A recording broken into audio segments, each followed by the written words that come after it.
Hi friends, ഞാനിന്ന് നിങ്ങളുമായിട്ട് share ചെയ്യാൻ പോകുന്നത് എല്ലാ വീട്ടമ്മമാർക്കും വളരെ യൂസ്ഫുള്ളായ നല്ല അടിപൊളി ടിപ്സുകളുമായിട്ടാണ്. അപ്പോൾ വീഡിയോ സ്കിപ്പ് ചെയ്യാതെ കാണുക.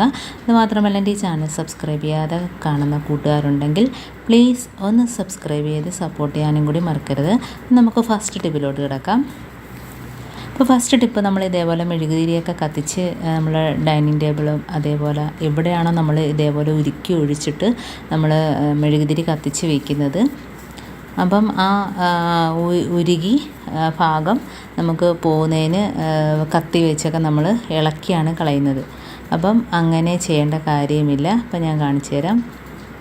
അപ്പോൾ നമ്മളിത് ഇളക്കിയതിന് ശേഷം കണ്ടോ, അതങ്ങ് ഉരുകി പിടിച്ച ആ ഭാഗത്തല്ല നമ്മൾ കത്തിയോ എന്തെങ്കിലുമൊക്കെ വെച്ച് കുത്തി ഇളക്കിയിട്ടല്ലേ കളയുന്നത്. അപ്പോൾ നമ്മൾ ഡൈനിങ് ടേബിളിലൊക്കെ ആണെങ്കിൽ അത് പാടായിരിക്കും, അതൊരു പാടായിട്ട് മാറും. അപ്പോൾ അതിൻ്റെ ആവശ്യമില്ല. അപ്പോൾ ഇതേപോലെ ചെറിയൊരു ഐസ് കട്ട വെച്ചൊന്ന് ഇതേപോലെ ഒന്ന് റബ്ബ് ചെയ്ത് കൊടുത്താൽ മതി. അപ്പം നമ്മൾ ആ ഉരുകി ഇറങ്ങിയ ആ മെഴുകുതിരി ഇളകി വരും. വളരെ ഈസി ആയിട്ട് തന്നെ നമുക്ക് അത് ഇളക്കിയെടുക്കാൻ പറ്റും. കണ്ടോ, അപ്പോൾ ആ ഐസ് കട്ട വെച്ച് ഇതേപോലെ ചെറിയൊരു ഐസ് കട്ട മതി, ഇത് വെച്ച് ഇതേപോലെ ഒന്ന് റബ്ബ് ചെയ്ത് കൊടുത്താൽ മതി. അപ്പോൾ അതെല്ലാം ഇങ്ങനെ ഇളകി വരും. അപ്പോൾ ആ ഭാഗത്ത് പാടോ കാര്യങ്ങളോ ഒന്നും തന്നെ കാണത്തുമില്ല. അപ്പോൾ നമ്മൾ തടിയിലൊക്കെ ഇതേപോലെ കുത്തി വെച്ചാൽ എളുപ്പത്തിൽ തന്നെ ഇങ്ങനെ ഇളക്കിയെടുക്കാം. ഇനി നമുക്ക് അടുത്ത ടിപ്പിലോട്ട് കിടക്കാം. അപ്പോൾ നമ്മൾ ഇതേപോലെ പരിപ്പ്, സാമ്പാർ പരിപ്പ്, പയർ, എന്ത് സാധനമാണേലും നമ്മൾ ഇതേപോലെ വണ്ടൊക്കെ കയറി അത് ഉളുത്തു പോകാനൊക്കെ സാധ്യതയുണ്ട്. അപ്പോൾ അങ്ങനെ ഇല്ലാതിരിക്കണമെങ്കിൽ ഒരു സ്വല്പം ഉപ്പ് പൊടി ഇട്ടിട്ട് എല്ലാം ഒന്ന് മിക്സ് ചെയ്ത് വെക്കുക. അപ്പോൾ ഈ രീതിയിൽ ചെയ്ത് വെക്കുകയാണെങ്കിൽ നമുക്ക് എത്ര കാലം വേണേലും പരിപ്പ് ചീത്തയാകാതെ സൂക്ഷിക്കാവുന്നതാണ്. അതേപോലെ തന്നെ നമ്മൾ മല്ലിപ്പൊടി, മുളക് പൊടി അങ്ങനെയുള്ള സാധനങ്ങളും നമ്മൾ ചീത്തയാകാതിരിക്കണമെങ്കിൽ ഒരു സ്വല്പം ഉപ്പ് പൊടി ഇട്ടിട്ട് ഒന്ന് മിക്സ് ചെയ്ത് കൊടുക്കുക. അതേപോലെ കട്ടയായിട്ട് നമ്മൾ അടിഭാഗം കട്ടയായിട്ടിരിക്കുകയാണെങ്കിൽ ഇടയ്ക്കൊന്ന് കുലുക്കി കൊടുക്കുക. അങ്ങനെ അടിഭാഗം കട്ടയായിട്ടിരുന്നിട്ട് ചീത്തയാകാനൊക്കെ ചാൻസ് ഉണ്ട്. അപ്പോൾ ഇതേപോലെ ഒന്ന് ഇളക്കി കൊടുക്കുക. ഇതേപോലെ ഒന്ന് കുലുക്കിയിട്ട് ഇളക്കി വയ്ക്കുക. അപ്പം ആ ഭാഗം ചീത്തയാകാതെ സൂക്ഷിക്കാവുന്നതാണ്. അടുത്ത ടിപ്പിലോട്ട് കിടക്കാം. അപ്പോൾ നമ്മൾ ഇതേപോലെ വാസലിൻ കയ്യിലൊക്കെ ചൂട് കൊണ്ട് നമ്മുടെ നഖത്തിൻ്റെ ഭാഗത്ത് ഇതേപോലെ ചുളിവുകളൊക്കെ ഉണ്ടെങ്കിൽ തന്നെയും നമ്മൾ ഇതേപോലെ ഒന്ന് വാസലിൻ വെറുതെ കയ്യിലൊന്ന് തേച്ച് ഇങ്ങനെ പിടിപ്പിക്കുന്നത് നല്ലതായിരിക്കും. അപ്പോൾ ഇടയ്ക്കൊക്കെ ഇങ്ങനെ ചെയ്യുകയാണെങ്കിൽ നമ്മുടെ തൊലിപ്പുറത്തുണ്ടാകുന്ന വരൾച്ച അതെല്ലാം മാറിയിട്ട് നല്ല രീതിയിൽ നമുക്ക് സോഫ്റ്റായിട്ട് തന്നെ കൈയിരിക്കുന്നതാണ്. അതേപോലെ തന്നെ അടുത്ത ടിപ്പ്, നമ്മളിതേപോലെ ദോശയൊക്കെ ചുടുന്നതിന് ദോശക്കല്ലിൽ ഇളകി വരാനൊക്കെ പാടാണെങ്കിൽ നമ്മളിതേപോലെ ആദ്യം ഒരു കോട്ടൺ തുണി എടുത്തിട്ട് കുറച്ച് പുളി, ഒരു പിടിയോളം പുളി എടുത്തിട്ട് ഒന്ന് കിഴി കെട്ടുക. എന്നിട്ട് നമ്മൾ ദോശക്കല്ല് ചൂടാക്കിയതിന് ശേഷം അതിനകത്തോട്ട് കുറച്ച് എണ്ണ ഒഴിച്ചു കൊടുക്കുക.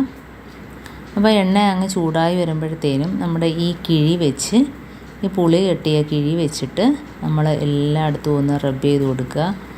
അപ്പോൾ ഇതേപോലെ ഒരു 10 മിനിറ്റോളം ചൂട് ദോശക്കല്ലിൽ ഇതേപോലെ നാക്കി കൊടുക്കുക.